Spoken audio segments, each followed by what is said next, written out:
আজকে আমি তোমাদের সাথে শেয়ার করছি একটা হোমমেড পিৎজা, যেটা টোটালি আপনার ভেজিস দিয়ে তৈরি হবে। আর আমি পেঁয়াজও ইউজ করছি, তার সঙ্গে ক্যাপসিকাম, গাজর আর আপনার কর্ন।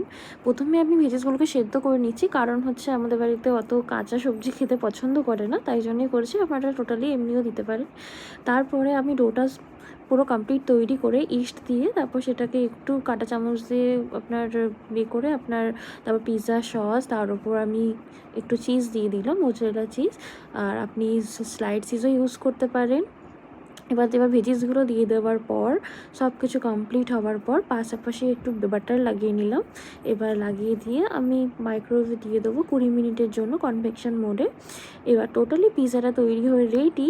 আর এই মনসুনে কার ভালো লাগে বলুন তো, যে আপনার শুধুমাত্র স্ন্যাক্সে অন্য কিছু খেতে, মুড়ি টুড়ি খেতে, আপনার পিৎজা যদি হয় তখন টোটালি বাচ্চাদেরও পছন্দ, বড়োদেরও পছন্দ।